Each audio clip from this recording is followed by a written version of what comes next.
Jemi rikthyer drejt për drejt në frekuencën 102.2 e tash po flasim për një temë që prek shumë prindër, po shpesh nuk dihet saktësisht kur duhet me u shqetësu, vonesa në të folur te fëmijët. A është diçka normale që kalon me kohë apo një sinjal që kërkon ndihmë profesionale?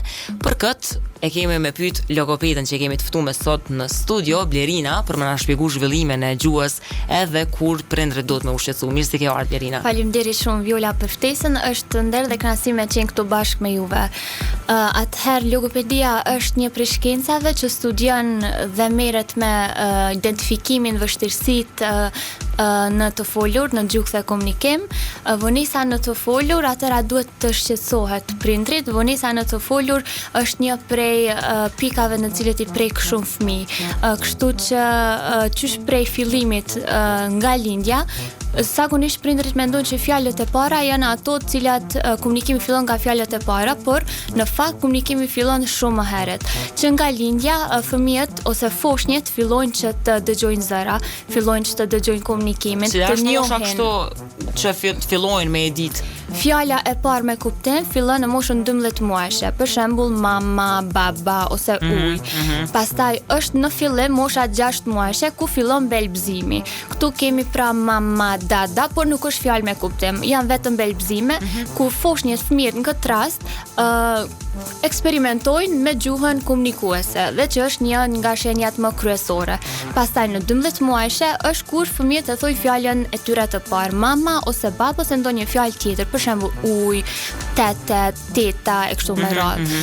Pastaj në moshën 18 deri në 24 muaj është ajo që ne e quajmë shpërthim i fjalorit, ku fëmijët shumë shpejt mësojnë fjalë të reja, ndërsa në 2 vjeç fëmijët duhet të kenë një fjalor të pasur deri në 50 fjalë, ku në këtë rast duhet të kombinojnë edhe 2 fjalë së bashku. Për shembull, ama topin, hajde mami, dua ujë. Da do thotë vetëm fjali që përfshin 2 fjalë. Ndërsa në moshën 3 vjeçare fëmijët duhet të kenë një fjalor më të rritëll dhe të bëjnë kërkesa më shumë. Në moshën 4-5 vjeçare fjalori i tyre duhet që të përfshijë më shumë fjalë. Fëmijët në këtë rast janë në gjendje të tregojnë ngjarje më të shkurtra, të bëjnë pyetje si dhe të mbajnë një bisedë më të rrjedhshme. Kështu që kur konsiderohet një fëmijë që ka vonesa? E përmendë edhe se që janë disa etapa që duhet me pas zhvillim fëmija deri në 3 vjeç, mirë po nëse asnjë fjalë nuk mundet me u shqiptu siç duhet, veç belbëzon fëmija deri në moshën 3 vjeçare, po e zoa, konsiderohet si vonesë? Po, konsiderohet si një vonesë, sepse siç thash në moshën 2 vjeçare fëmijët vetë se duhet të kenë një fjalor prej 50 fjalësh, në këtë rast duhet të lidhin 2 fjalë së bashku. Kështu që kjo është një nga pikat kryesore ku nuk duhet të neglizhohet, si dhe të kërkohet një vlerësim profesional logopedik. Po, a vren këto shenja në shpe në komunikim, në reagim, jo veç me fjalë, po dhe reagimi kur kanë fëmijë ose. Sigurisht që shenjat e para vren shumë më herët. Do thotë nuk vren vetëm në mungesë të fjalëve, por është ajo që ne e quajmë komunikimi paraverbal. Komunikimi paraverbal është ajo pjesa ku ne e shikojmë në qoftë se fëmiu reagon kur rreth rastit në emër, në qoftë se fëmiu bën me geshtë ndaj një objekti që ne ose ai dëshiron që ta marr, në qoftë se fëmiu buzëqesh kur ne i buzëqeshim, ose kur buzëqesh kur luajmë me të, ose vetëm kur fëmiu dëshiron që ta tërheqë vëmendjen e prindrit. Në qoftë se nuk i ka këto shenja paraverbale, atëherë sigurisht që është një prej shenjave të cilat duhet të shqetësohemi. Edhe duhet me kërku ndihmë profesionale, normalisht. Blerina, unë po e shoh tash që normalisht me zhvillimin e teknologjisë dhe përdorimin shumë të madh të telefonave, televizorit, a ka ndikim shumë kjo të fëmijët? A duhet me i neglizhu prind këto? Po, tash na gjithë po jetojmë me një kohë ku teknologjia është shumë e përhapur, do thotë kudo. Si dhe ekranet janë një prej çështjeve të cilat po e dëmtojnë fëmijët, sepse prindrit po e japin ekranin, telefonin ose tabletin ose veç ja lëshojnë televizorin për t'i qetësuar fëmijët ose për t'i argëtuar. Në këtë rast puna është që komunikimi nuk mësohet vetëm duke dëgjuar, por mësohet në bashkëveprim, duke bashkë biseduar. Në këtë rast fëmiu kur shikon në telefon ose në tablet, fëmiu mëson vetëm të dëgjojë. Në këtë rast nuk merr as reagim emocional, as nuk bën bashkëbisedim, ose as nuk mundet të bëj pyetje. Kështu që është një nga faktorët kyç të cilët mundet të ndikojnë në vonesën e të folur. Bie përmendëm telefonat, televizorat, po ndikon edhe stresi, po e zonës se dy prind janë divorcuar ose kanë probleme familjare, ndikon edhe kjo me hezitu fëmia për me fol. Sigurisht që dhe ambienti familjar ka një rëndësi shumë të madhe në procesin e të folurit ose vetëm në atë se si ndjet fëmia. Tani në qoftë se një fëmijë ka një ambient të stresuar familjar, në qoftë se ka konflikte të vazhdueshme, siç e thatë edhe ju, në qoftë se ndahen prindrit ose në këtë rast vetëm në qoftë se mungon koha dedikimit ndaj fëmijës, atëherë në këtë rast sigurisht që ka ndikim në komunikim, përpos në komunikim ka ndikim edhe në sjellje të fëmijës. Ka shumë fëmijë kështu që e kapin edhe vonë këtë ritmin e të folurit. Ndoshta unë kam dëgjuar edhe shumë raste, shumë prindë që më kanë tregu në kopsht flasin shumë mirë, po kur vinë në shtëpi heshten. Edhe nuk është ai fëmijë njëjtë që e kam dërguar në kopsht. Pse bëhet ky dallim, pse bëhet kjo? Atëherë kemi, do thot, ka disa fëmijë që po e thoni edhe ju e kapin pak më vonë, po ka edhe disa fëmijë që është vetëm vonesë në të folur. Tash çish mundet të dallohet kjo? Sigurisht kjo bëhet përmes vlerësimit logopedik. Disa fëmijë ne nuk mund ta dimë saktësisht se cili fëmijë mundet të arrijë atë të kapmen vet dhe cili fëmijë ka nevojë për ndihmë, prandaj duhet edhe ndihma e vlerësimit logopedik. Në këtë rast sigurisht që është e nevojshme të kërkohet një vlerësim logopedik, si dhe mbas atij vlerësimi mundet mu identifiku. Por jo që gjithmonë sigurisht që duhet të mirën krahasime të tilla, ju se fëmia i atij ose i asaj ka folur vonë, edhe fëmia im sigurisht ka me arrit një të folur. Ne nuk shkojmë me parashikime të tilla, me krahasime të tilla, sigurisht vlerësimi logopedik është më së i nevojshëm. Çka ndodh në seanca logopedike? Lerina, na tregon pak a shumë se çu shkojnë hapat nëse një fëmijë ka vonesë në të folur. Sigurisht, atëherë si shkohet deri në atë proces, është një proces ku bëhet vlerësimi logopedik.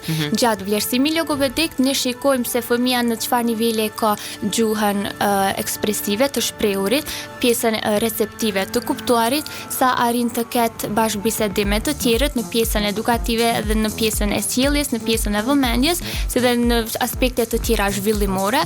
Gjatë këtij vlerësimit ne arrim ta bëjmë planin individual të secilit fëmijë, ku pastaj edhe ja përshtasim në bazë të moshës dhe nevojave të tyre. Seanca logopedike mbahet 45 minuta. Ne kemi një ambient më të ngrohtë ku fëmia ndihet i sigurt, si dhe sigurisht për ta ndihmuar ja përshtasin do thotë edhe aktivitetet në bazë të moshës dhe nevojave të tyre. Kur është vonë me dërguar një fëmijë te logopedia, mundet me arrit edhe ritmin për moshën që e ka, po mendojmë as 2-3 vjet ose diçka, edhe nëse shkon vonë. Po sigurisht që intervenimi i hershëm është gjithmonë më i suksesshëm, por që asnjëherë nuk është vonë për të arritur për të kërkuar ndihmë në vlerësim logopedik ose në seanca logopedike. Sigurisht që edhe kemi dhe fëmijë të cilët kanë moshë më të rritur, por që progresi sigurisht shkon më ngadalë, por që gjithmonë ka sukses. E përmendet që ka ndikim shumë të keq televizioni apo telefonat. A është zgjedhja më e mirë nëse lexohen libra ose tregojnë histori?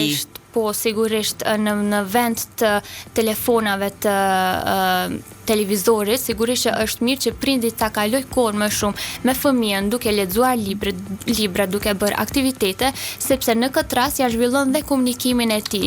Mësohen fjalë të reja, është shumë e thjeshtë për ta marrë një libër, për të shpjeguar figura, për të bërë pyetje, ku në këtë rast edhe fëmiu ka interes më të madh, ose gjatë ngrënjes, gjatë larjes, duhet bërë sigurisht komunikime më të shumta, fjali më të gjera, për shembull, jemi duke ecur në park dhe prindi mundet të thotë me fëmijën, unë po eci dhe po shoh një vajzë duke luajtur. Në këtë rast sigurisht që rrit edhe shprehja e tij ekspresive. Kështu që është më mirë të eliminohen ekranet dhe të merren më shumë me lojra, me aktivitete dhe me libra. Blerina, tash po duhet tash thonë me ditë se është një mit që thojnë vajzat flasin më herët se djemt. A është vërtet kjo, atash është pak si njëjtë kështu. Kjo është veç një met dhe jo gjithmonë është e vërtet sigurisht. Ka disa që thonë që djemt janë më të vonshëm, flasin më vonë ose vajzat, por kjo sigurisht nuk është e vërtet. Secili ka atë ritmin e tij të zhvillimit, kështu që ne duhet vetëm t'ja ndihmojmë me mënyra të komunikimit. Blerina, për fund kësaj interviste, a mundesh më na treguar se një prind ka hezitu deri tash?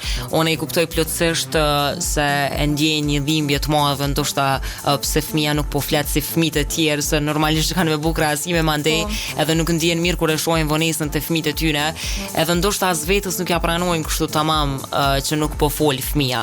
Nëse një prind ka hezitu deri tash për me dërgu fëmijën te logopedi, çka e kishe këshillu? Në qoftë se secil ka një prind që ka hezitu deri tash, unë do kisha thënë që nuk është diçka e madhe, nuk është diçka në qoftë se e dërgon fëmijën vetëm për vlerësim logopedik, sepse nuk shkakton dëm, por vetëm se arrin të kuptoj më shumë për fëmijën se ku gjendet ai dhe të marr udhëzimet e duhura. Kështu që një vlerësim, disa seanca logopedike sigurisht që arrin që të kenë më shumë efekt tek zhvillimi i fëmijës.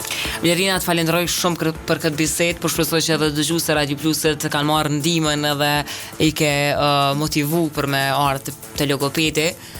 Po shpresoj që shihemi prapë edhe me suksese ndoshta në të ardhmen. Faleminderit shumë, kënaqësi të isha këtu bashkë me juve. Faleminderit.